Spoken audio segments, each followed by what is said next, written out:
Bonjour, bienvenue sur la vidéo. Aujourd'hui, je voulais faire un petit partage concernant un sujet un peu plus délicat qui est l'alcoolisme. Et je voulais en parler parce que euh, j'ai côtoyé des personnes qui souffraient d'alcoolisme et j'ai grandi dans un foyer où l'alcoolisme était présent. Et donc pour moi, ça a été quelque chose de normal en fait, quelque chose, d'assez, démocratisé, de boire de l'alcool et hem et c'est vrai que ça m'a aussi, appris que pour moi-même, c'était normal de boire aussi. Hem, j'ai eu la chance, je sais pas si c'est de la chance, mais en tous les cas, j'ai toujours eu cette force intérieure de ne pas me laisser emporter, par des addictions, même si, comme tout le monde, hein, j'ai cherché à compenser, grâce à des, choses extérieures, que ça peut être la nourriture, j'ai fumé aussi la cigarette, il y a eu aussi de la dépendance affective, bref, il y a eu toutes sortes de compensations dans lesquelles je pouvais, me réfugier. Mais j'ai toujours, eu cette conscience de ne pas, chercher à rester dedans. J'ai toujours cherché à quitter, ces schémas de dépendance parce que, je sentais que c'était pas juste, que c'était pas, naturel et c'est vrai que je je suis quelqu'un qui aime beaucoup le naturel donc après, c'est peut-être ça qui m'a aidée aussi. Hem, donc voilà, et donc en fait dans mon parcours, avec mon entourage, j'ai rencontré beaucoup de personnes qui avaient aussi des dépendances, que ce soit à l'alcool ou autres, substances. Hem et ça me touche profondément. Hem, comment? Le mal-être, en fait, que les personnes portent. Comme j'ai toujours été aussi quelqu'un qui était très, très sensible et très, je portais beaucoup de souffrance, en fait. Le fait de côtoyer des personnes qui étaient dans ces souffrances-là aussi, assez similaires, heu, je me sentais bien. Je me sentais bien parce que je me sentais, dans mon élément. J'étais avec des personnes qui avaient la même chose en elles, donc évidemment on se reconnaît en elles, c'est rassurant et et puis je pense que c'est intéressant d'être entouré des personnes qui portent la même blessure parce que ça nous rappelle qu'à l'intérieur, on a des failles et que ça peut être intéressant d'aller les voir, même si on n'en a pas conscience, c'est toujours intéressant. Et voilà, moi, dans mon parcours, j'ai essayé plusieurs choses pour, compenser mon mal-être.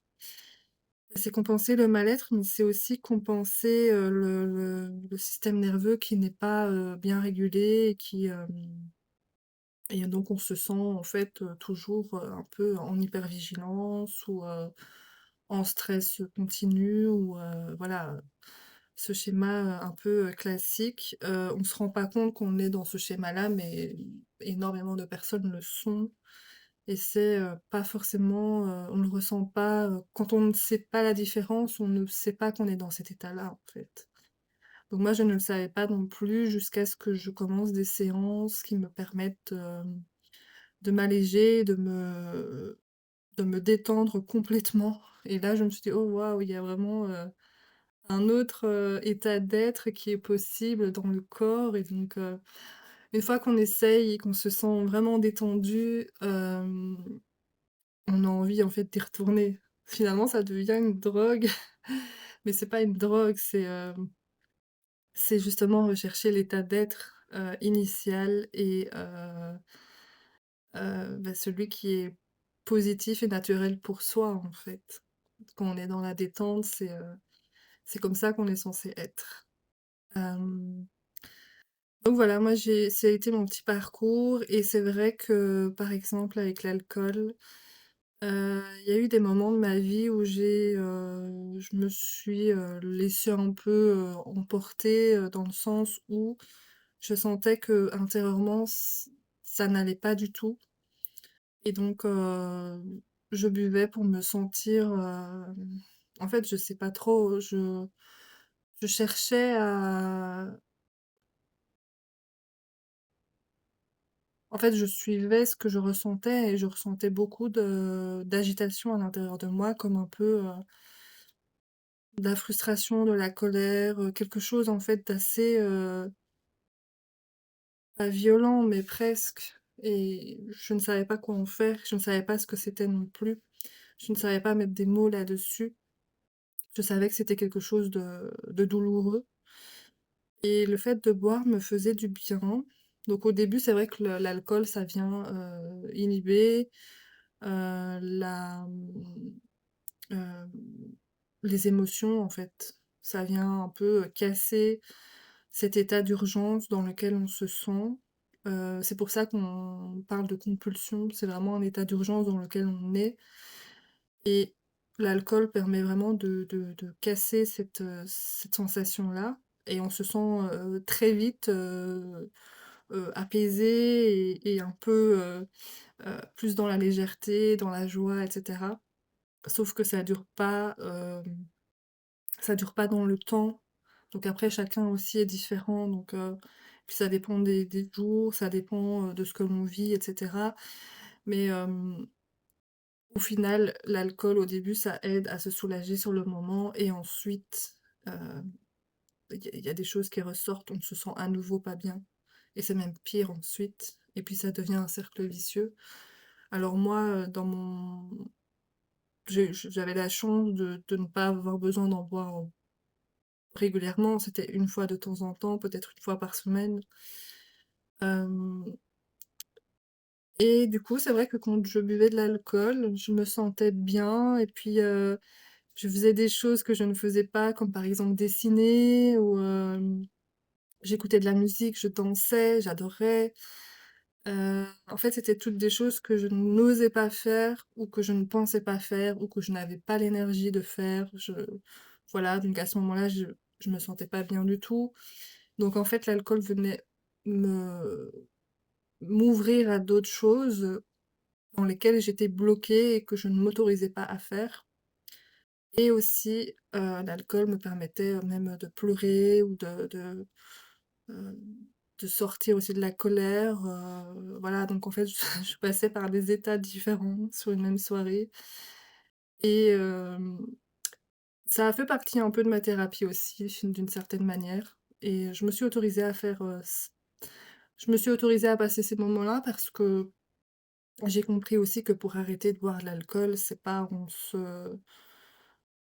en par la volonté, en fait. C'est pas parce qu'on l'a décidé, qu'on peut arrêter du jour au lendemain. Peut-être que certaines personnes, oui, mais peut-être que d'autres qui sont beaucoup plus, accros, à cette substance, c'est pas possible. Ça dépend des cas, en fait. Donc c'est pas une généralité. On peut arriver à arrêter avec la volonté, mais c'est pas le cas de tout le monde. Donc ça, c'est vraiment important aussi de se le dire pour se déculpabiliser parce que c'est encore pire si on culpabilise. Voilà, moi je me suis donc c'est ça que je dis, je me suis autorisée à boire sans culpabiliser et à, vivre ces instants et mais toujours avec la conscience que c'était pas forcément sain pour moi, mais que c'était juste sur le moment quelque chose qui pouvait m'aider spontanément et j'avais quand même en tête de d'arrêter de boire parce que, je pour moi personnellement, je trouve pas ça bon et c'est un choix personnel, chacun fait ce qu'il veut évidemment, mais pour moi, ça n'avait pas de nécessité de boire de l'alcool Surtout que ça m'a pas apporté que des choses positives, donc voilà. Donc ce que je disais, c'est que en parallèle avec ma thérapie dans laquelle j'étais à ce moment-là, qui n'avait rien à voir avec l'alcool, on est bien d'accord, c'était pas le sujet, voilà, j'étais suivie et je travaillais sur moi pour, libérer tout ce qu'il y avait à libérer, les charges émotionnelles, le passé souffrant et cetera et petit à petit, le travail se faisait donc en fait, du jour au lendemain, je n'ai plus eu besoin de boire. Je me suis dit: «OK, là, j'en ai pas besoin, j'ai même plus envie» et je me suis dit: «OK, bah, en fait, là, j'arrête. Là, c'est bon, et maintenant ce sera, strict». C'est-à-dire que parce que des fois, on peut dire: «Oh, juste un verre, une fois» et puis après on retombe un peu dans ses vieux travers, donc moi, j'avais pas envie, donc je me suis dit: «OK, bah, à partir de maintenant, je ne boirai plus jamais». Et donc là, ça fait 1 an déjà, donc je suis super contente. Hem, donc voilà, ça c'est mon petit parcours, sur le sujet que j'avais envie de partager et par la même occasion, je voulais aussi, exprimer en fait des ressentis que j'ai eus aussi dans une relation qui m'a été,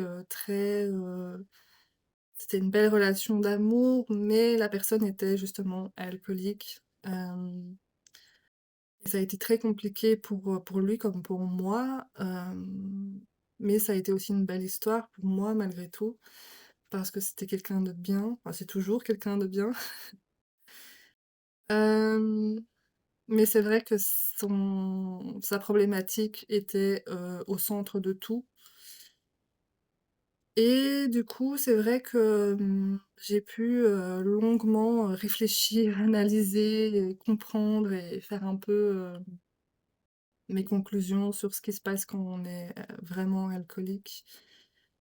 Hem, En fait, c'est ce que je comprenais, c'est que déjà la personne, elle porte en elle, des souffrances telles que c'est compliqué pour elle de pouvoir arrêter de boire, du jour au lendemain, c'est pas possible et en fait, c'est tellement un cycle qui est, heu, engrammé en soi, en fait, dans les cellules et tout, c'est dur à en sortir. Le système nerveux est vraiment, dépendant de cette substance parce que ça a été son fonctionnement depuis très longtemps et d'en sortir, c'est très compliqué. Hem et ce sont des personnes, en fait, aussi qui ont beaucoup de mal à s'exprimer. Donc qui vont beaucoup, taire leurs émotions, en fait, justement. C'est un peu ce que je disais sur moi où en fait je pouvais m'exprimer grâce à l'alcool, même si c'était juste dessiner ou, danser et tout ça, donc ça ce sont des expressions de toute façon. Mais l'alcool permet en fait de lâcher des choses. D'ailleurs c'est pour ça aussi que, bah, on sait bien hein, quand on boit, on a beaucoup plus, de facilité à exprimer des choses, à dire des vérités et cetera. Hem On sort un peu de sa coquille et tout, donc voilà. Beaucoup de gens, j'ai souvent entendu que, les personnes buvaient en société pour un peu, justement, se lâcher, la pression et pouvoir, se sentir, plus à l'aise à l'endroit où ils sont. Hem et donc en fait, bah, les alcooliques justement sont, des personnes qui sont très sensibles, en fait. Elles sont très sensibles et elles ne s'en rendent pas compte.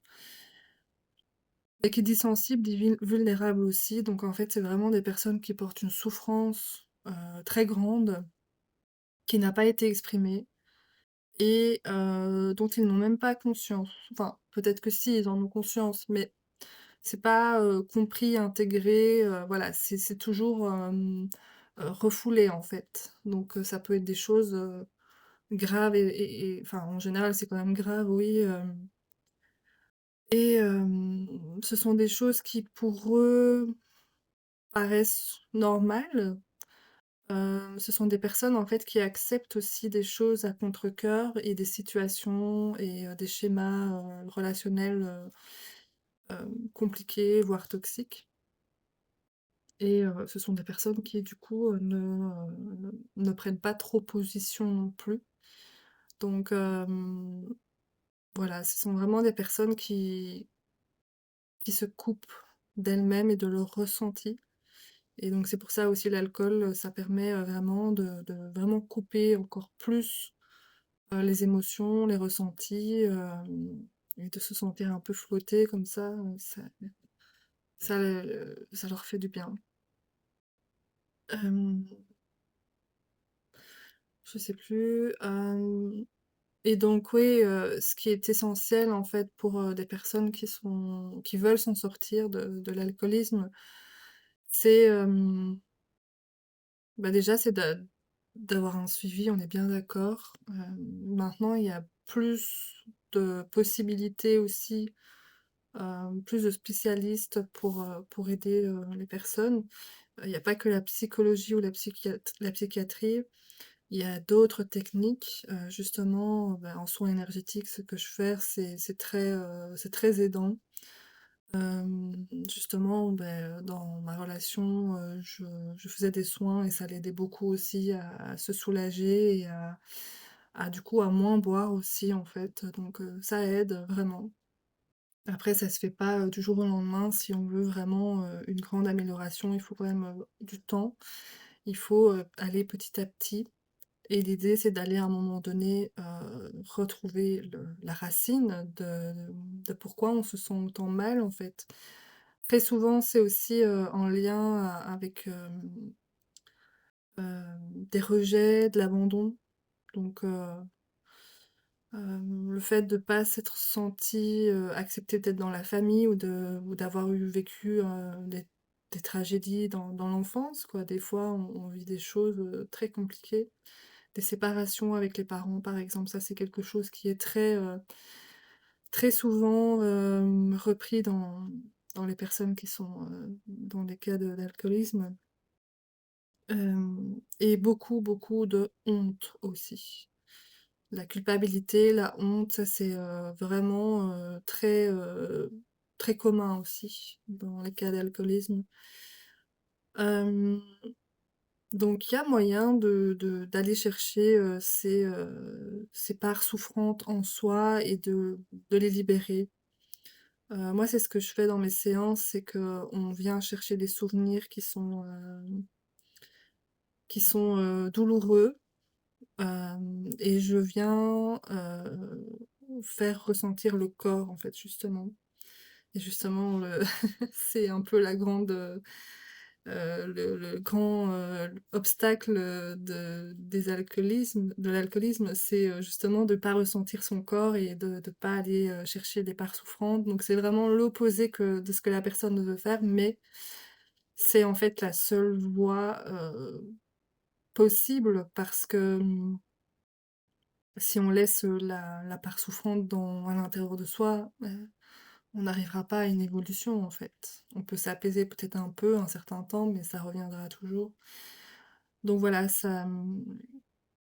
il y a toujours des possibilités de trouver des solutions pour se soulager et améliorer sa situation.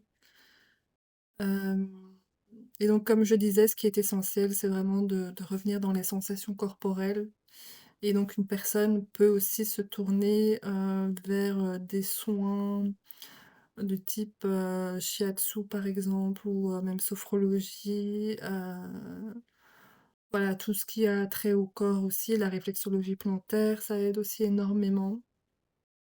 Donc il y a vraiment plein, plein, plein de possibilités et il faut juste trouver aussi une personne avec qui on se sent à l'aise de parler, parce que c'est surtout ça aussi, c'est de pouvoir libérer sa parole et de se sentir, entendu, compris, et pas jugé.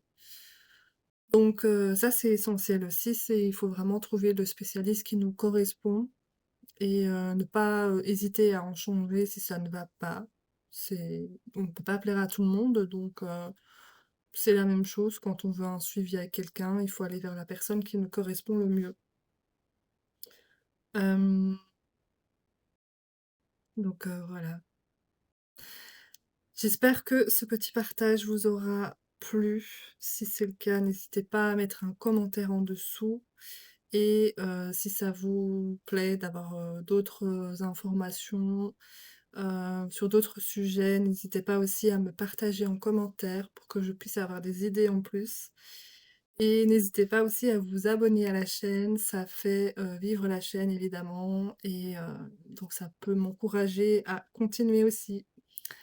Je vous souhaite une excellente soirée et à très bientôt.